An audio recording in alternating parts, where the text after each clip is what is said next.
When you hear the name Cleopatra, what do you imagine? A radiant woman adorned in gold and jewels, reclining on a silk-draped throne.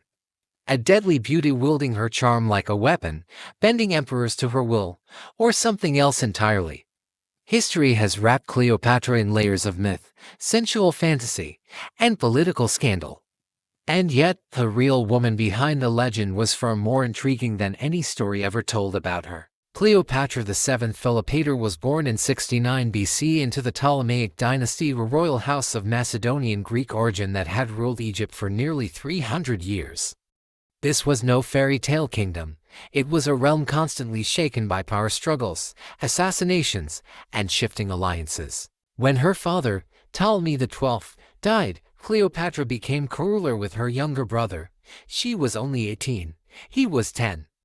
And as was custom in her dynasty to preserve the purity of the bloodline and prevent outsiders from gaining power, she was forced to marry him. It's a fact that may shock us today. But in ancient Egypt, incestuous marriages were more political than personal. They symbolized divine unity and the continuation of a sacred royal lineage. Cleopatra's choices, even the most controversial, were made in a world guided by different rules. But Cleopatra refused to be a puppet queen. She was fiercely independent, and from the start of her reign, she sought to rule Egypt on her own terms. She had ambition, but more than that, she had vision. Unlike her predecessors in the Ptolemaic line, Cleopatra immersed herself in Egyptian culture. She adopted native religious customs. She learned the Egyptian language, becoming the first ruler in centuries to speak to her people in their own tongue. She didn't just rule Egypt, she became Egypt. But it wasn't only her cultural intelligence that set her apart. Cleopatra was educated at the famed Library of Alexandria.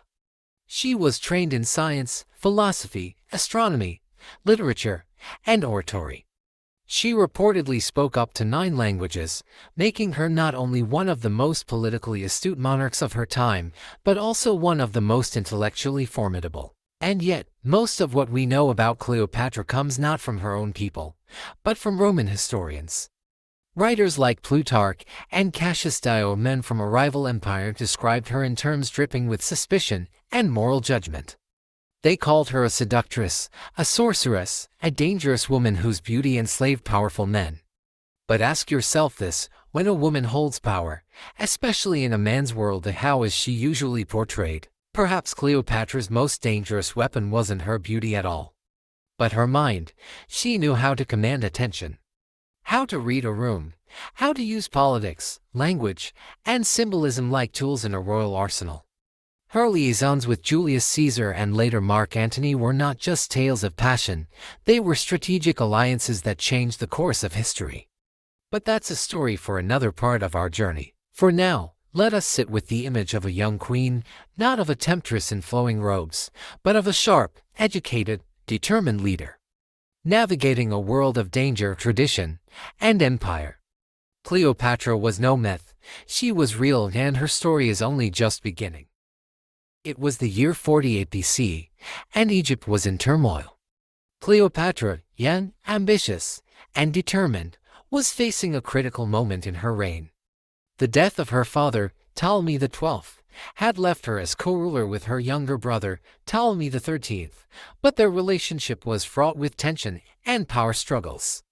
She was the legitimate ruler, but her brother was manipulated by advisors who sought to control the kingdom for their own gain. Cleopatra had already proven herself as a force to be reckoned with, but now she needed something, or rather, someone, to tip the balance in her favor.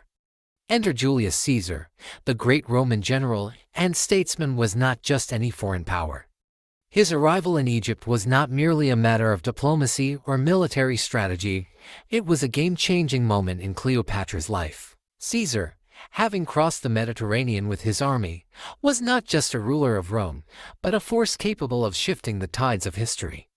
He wasn't just interested in Egypt's politics, he was a man who could take control of anything, or anyone, he desired. But when Cleopatra and Caesar first crossed paths, their relationship was far from a mere political alliance. No, their connection would go down in history as one of the most famous love stories of all time. But this wasn't just love in the romantic sense. It was power, passion, and ambition intertwining to form a complex web of manipulation and seduction. Let's take a moment to imagine the scene. The Grand Palace of Alexandria, with its towering columns and opulent marble floors, gleamed in the sunlight. Cleopatra, aware that this was her moment to not only secure her rule but to cement her place in history, had made a daring decision. She had sent a message to Julius Caesar, one that would change the course of both their lives.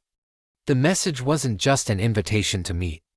It was a declaration of her willingness to do anything to reclaim her throne.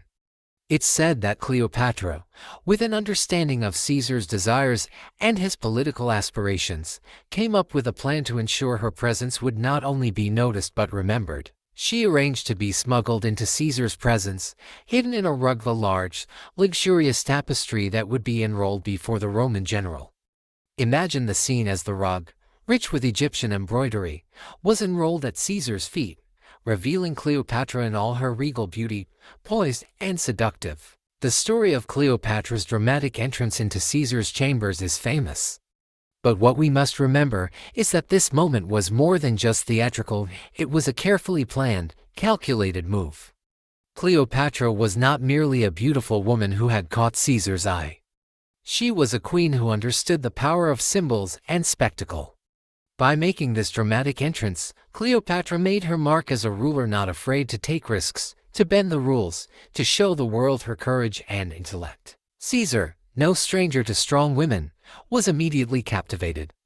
But what captivated him more than Cleopatra's beauty was her intelligence, her cunning, and her undeniable ambition. Cleopatra was not just another lover, she was a woman of vision, and she quickly proved that she could match Caesar in both intellect and political savvy. Their first meeting marked the beginning of a political and romantic partnership that would shake the foundations of the ancient world. For Caesar, Cleopatra was more than just a queen. She was a gateway to power in Egypt, and perhaps even a means to extend Roman influence over the East. For Cleopatra, Caesar was not just a lover, he was the key to securing her throne, and perhaps her future. Together, they would become one of the most powerful couples in history, their union not just a personal relationship, but a force that would change the political landscape of the ancient world forever. Cleopatra's charm, intellect, and determination would have a lasting impact on Caesar, and their connection would prove to be far more than a fleeting affair. But what happened next was just as crucial. The consequences of their relationship were not limited to the borders of Egypt. Cleopatra would give birth to Caesar's only child, Ptolemy XV, known as Caesarion, who was, in many ways, the product of not only a political alliance but a complex love story. This child, born into the political chaos of the time, would become a symbol of the union between Egypt and Rome, and would face his own struggles for power in the years to come. The meeting between Cleopatra and Julius Caesar was far from the end of their story. It was only the beginning of a powerful, tumultuous relationship that would shape the course of history. From the moment they locked eyes, a delicate balance of power was struck. Cleopatra, now realizing that Caesar's arrival in Alexandria was her chance, wasted no time in making her intentions clear. She wasn't just interested in securing her throne, she sought to secure a place in the Roman world as well. Her vision for Egypt was grand, and she needed Caesar to understand that. At the heart of their connection lay a shared ambition, the desire for dominance. Cleopatra's Egypt, rich and resourceful, was a land that any ruler would want to control. But for Julius Caesar, Egypt represented more than just wealth and power. It was an opportunity to extend his empire's influence further eastward. And Cleopatra, as Queen of Egypt, was the key. In the days and weeks following their initial meeting, Cleopatra and Caesar began to work together closely. Their bond grew as they discussed matters of state and politics, as well as their personal desires. The strategic alliance between Rome and Egypt was becoming more than just a political union. It was the foundation of a deep, personal relationship. It was no secret that Cleopatra was an intelligent, calculating woman. She knew how to read Caesar's desires and ambitions and used this knowledge to her advantage. Over the course of their meetings, Caesar began to see Cleopatra not just as a political tool, but as a force in her own right. Her intellect and sharp political mind impressed him. Cleopatra, on the other hand, recognized Caesar's military genius and ability to command. It was a partnership of equals, an alliance that was destined to leave a profound mark on the ancient world. The stakes were high. Cleopatra was not just trying to secure her position as Queen of Egypt, she was fighting for survival in a world where power was everything. Her brother, Ptolemy XIII, still held part of the kingdom, but his reign was unstable. Cleopatra's position was precarious, and she needed Caesar to ensure her rule. Together, they devised a strategy to eliminate her brother's influence. Cleopatra's forces, with Caesar's backing, would march against Ptolemy XIII's camp. The battle that followed was brutal and bloody, and in the end, Cleopatra emerged victorious. Her brother was killed in the struggle, leaving her as the sole ruler of Egypt, but it was Caesar who truly solidified her power. Caesar's support came not only in the form of military strength but also through a political endorsement that resonated throughout the Mediterranean. With Caesar's backing, Cleopatra had cemented her position as Queen of Egypt. Her rule was secure, and Rome had a firm ally in the east. Yet, their bond went beyond mere politics. Their relationship had blossomed into something much deeper. Cleopatra and Caesar's affair was not just a casual dalliance. It was a powerful connection rooted in mutual respect and ambition. They spent many private hours together, discussing everything from the future of Egypt to the broader ambitions of Rome. But as with any powerful relationship, it wasn't without tension. Cleopatra had no intention of being anyone's mistress. She was a queen in her own right, and Caesar knew this. Their relationship, though filled with passion, was also one of political necessity. Cleopatra wanted to ensure that Caesar would support her not just as a lover, but as a partner in power. As the weeks turned into months, Cleopatra's influence over Caesar grew. The queen was not content to rest on her laurels, and she continued to push for Egypt's advancement within the Roman world. She knew that her relationship with Caesar could provide her with the political leverage needed to secure her kingdom's future. One of the most significant outcomes of their union was the birth of a child, Ptolemy XV, also known as Caesarion. He was the product of not just a political alliance, but of genuine love and passion between Cleopatra and Caesar. Caesarion was seen as the rightful heir to both Egypt and Rome, a symbol of the union between the two powerful empires. But even as Caesar and Cleopatra basked in the success of their alliance, their relationship was already beginning to face challenges. Back in Rome, political rivals were beginning to view Caesar's affair with Cleopatra with increasing suspicion. Caesar's enemies saw the Queen of Egypt as a symbol of his growing power and influence, and they feared the consequences of their bond. Cleopatra, in turn, faced increasing pressure from those in Egypt who wanted her to distance herself from Rome and maintain Egypt's independence. The complexity of their relationship became clear as Caesar's political enemies began to take action. In 44 BC, Caesar was assassinated in the Senate by a group of Roman senators, including some of his closest allies. The death of Caesar sent shockwaves through the world, and it was a turning point for both Cleopatra and the Roman Empire. In the wake of his death, Cleopatra's future was uncertain. She had lost not only her lover and political ally but also the man who had guaranteed her rule. But Cleopatra, ever the strategist, was not one to mourn for long. She quickly turned her attention to securing her own survival and the future of her son, Caesarion. The bond between Cleopatra and Julius Caesar may have been short-lived, but its impact on history cannot be overstated. Their relationship represented the merging of two powerful worlds of Egypt and Rome, and the consequences of their union would continue to reverberate throughout the ancient world. The assassination of Julius Caesar on the Ides of March in 44 BC sent shockwaves throughout the ancient world. For Cleopatra, it marked the end of a chapter in her life, a chapter filled with hope, ambition, and love. But it also marked the beginning of a new and certain period where survival, rather than power, would become her primary concern. Caesar's death was not just a personal loss for Cleopatra, it was a political crisis. She had tied her future to Caesar's success, and with his death, her connection to Rome was thrown into jeopardy. The political landscape in Rome was now chaotic, with power struggles and a struggle for control between Caesar's supporters and his murderers.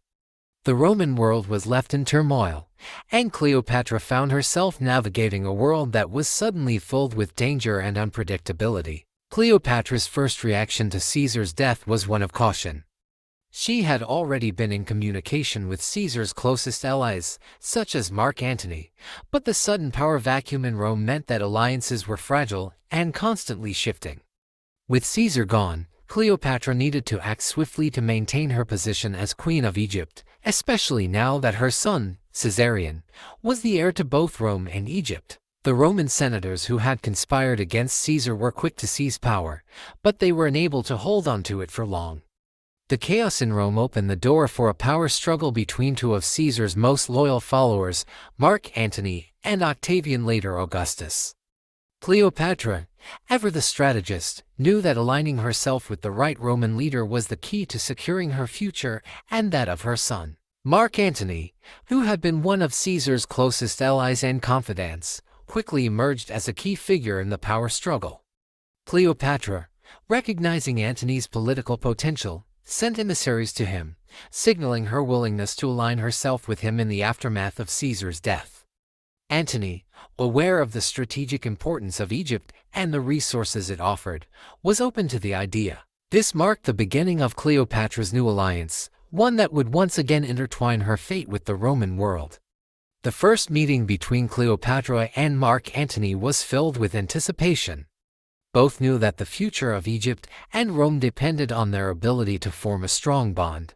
Cleopatra, still the powerful queen of Egypt, was as determined as ever to protect her kingdom and her son's future.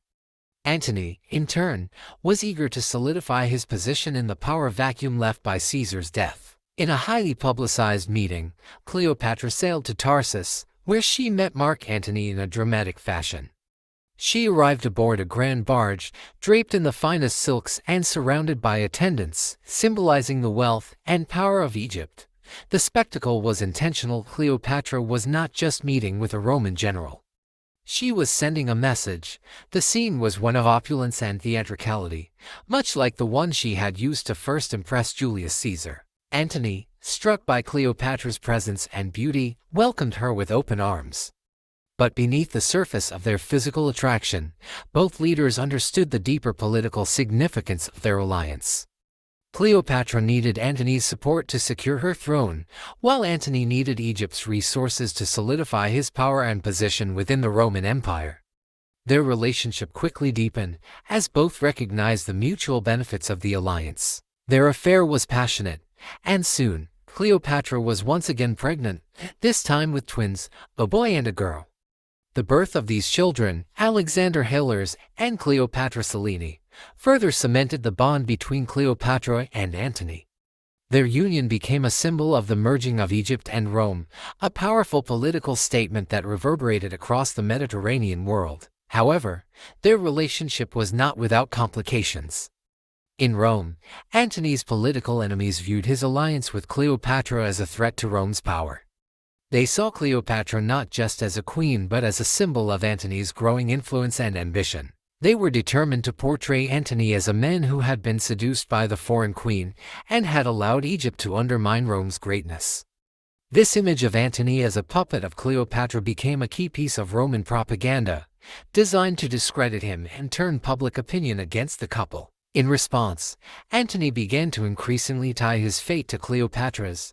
The two were married in 37 BC, an act that solidified their bond and further enraged Antony's Roman rivals. But the union of Antony and Cleopatra was not just personal, it was political. Together, they controlled the wealth of Egypt and the military strength of Antony's legions, positioning themselves as a powerful force capable of challenging Rome's traditional power structure. Meanwhile, Octavian, Caesar's heir and Antony's rival, was steadily gaining power in Rome. As the political situation in Rome became more volatile, Cleopatra's relationship with Antony became a point of contention. Octavian used their relationship to fuel his propaganda campaign, painting Cleopatra as a foreign seductress who had bewitched Antony and led him away from his Roman duties. The stage was set for a final confrontation. Cleopatra and Antony's power, both political and personal, would come to a head in the famous Battle of Actium in 31 BC, where their forces would face off against Octavian's. But before that, Cleopatra's story would take another dramatic turn, the story of loss, betrayal, and the ultimate tragedy of a queen who fought for her kingdom until the very end. Despite their initial success and the undeniable power they wielded together, Cleopatra and Antony's relationship was ultimately doomed. Their alliance, once seen as the merging of two great powers, Egypt and Rome, began to unravel under the weight of political intrigue, military defeats, and the overwhelming force of Roman propaganda. The couple's fate was sealed in the final years of their reign, and their downfall would become one of the most tragic stories in history. The first major blow to Cleopatra and Antony came in 31 BC, during the decisive Battle of Actium. This battle, fought between the forces of Antony and Cleopatra on one side and Octavian on the other, would determine the future of Rome and Egypt. Antony and Cleopatra's fleet was defeated in a naval confrontation, and the consequences were immediate and catastrophic. The Battle of Actium was a turning point in the Roman Civil War. Octavian's forces were victorious, and Antony's power began to crumble. With their naval defeat, Cleopatra and Antony found themselves cut off from crucial supplies and reinforcements.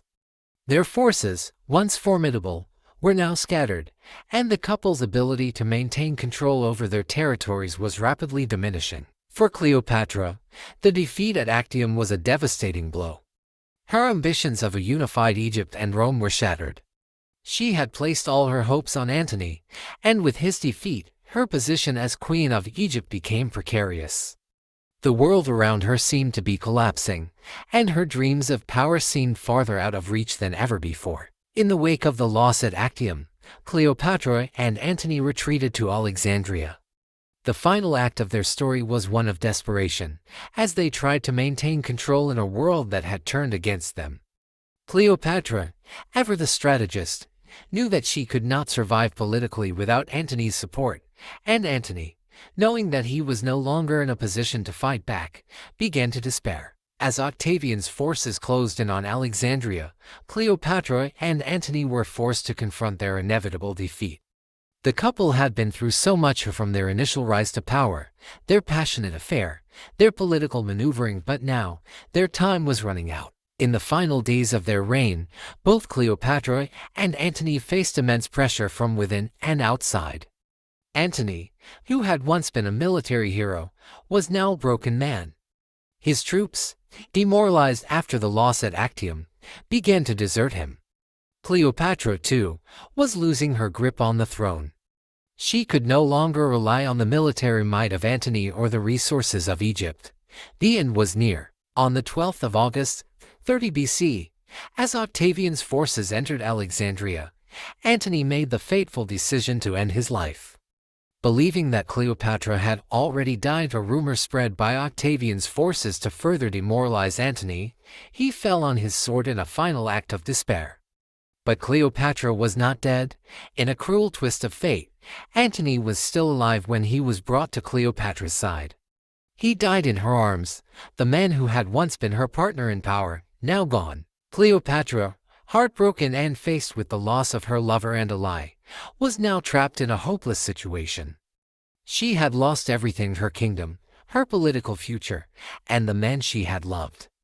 The prospect of being paraded through the streets of Rome as a captive of Octavian was a fate too dreadful to consider. Cleopatra had always been a woman of action, and she knew that her final moments would not be marked by defeat. In a final act of defiance, Cleopatra made the decision to end her life on her own terms. With the help of her trusted servants, she arranged for her death. The method of her suicide, whether by poison or the bite of an asp, has been debated by historians, but what remains clear is that Cleopatra chose to die rather than face the humiliation of being captured by Octavian. The death of Cleopatra marked the end of the Ptolemaic dynasty in Egypt and the final chapter in the story of a woman who had once held the power to challenge the might of Rome. She died at the age of 39, leaving behind a legacy of power, passion, and tragedy. Her son, Caesarion, was captured and killed by Octavian's forces, ensuring that no direct heir to Cleopatra's throne remained. Octavian's victory in Egypt marked the beginning of a new era for Rome. Egypt was annexed as a province, and the dream of a unified Rome and Egypt died with Cleopatra. Her legacy, however, would endure. Cleopatra was remembered not just for her beauty and her love affairs, but for her intelligence, political acumen, and her unyielding determination to rule her kingdom. Cleopatra's death was not just the end of her life, but the end of an era. The Roman Empire, now firmly under the control of Octavian, would go on to dominate the Mediterranean world for centuries. But the memory of Cleopatra, the last queen of Egypt, would live on as one of history's most iconic and tragic figures. Her life and death serve as a reminder of the delicate balance between power and vulnerability, and how even the mightiest of rulers can be brought low by the very forces they sought to control. Cleopatra's story is a timeless one, a tale of ambition, love, loss, and the price of power. As the curtain falls on the life of Cleopatra, we are left not just with the ruins of an empire, but with the echoes of a woman whose presence still haunts the pages of history. She was more than the seductress Roman writers made her out to be. More than the lover of Caesar or the queen who captivated Mark Antony. Cleopatra was a ruler shrewd, brilliant, politically astute. She spoke many languages, navigated treacherous alliances, and ruled a fractured kingdom under the watchful eye of Rome. She fought to preserve her dynasty, her nation, and her power in a world dominated by men who feared a woman like her. Cleopatra understood the power of image, of perception. She used it not just to enchant, but to rule, to inspire loyalty, and to intimidate enemies.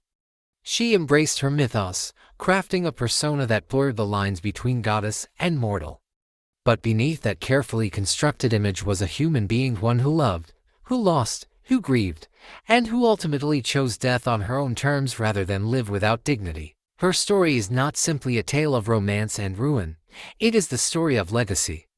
Of how a single life, shaped by extraordinary ambition and extraordinary loss, can ripple across millennia. Cleopatra's life invites us to ask difficult questions. What does it mean to wield power as a woman in a world that resists it? How much of our identity do we control, and how much is written by those who survive us? Today, her face appears on coins buried under desert sands, her name etched into the memory of empires long gone. Artists, writers, and historians continue to recreate her image, searching for the truth behind the legend. But maybe the truth is this: Cleopatra lived as a woman determined to rule, to love, and to be remembered. And she succeeded. As you close your eyes tonight, let the soft waves of the Nile wash over you. Let the stars above ancient Alexandria flicker in your imagination.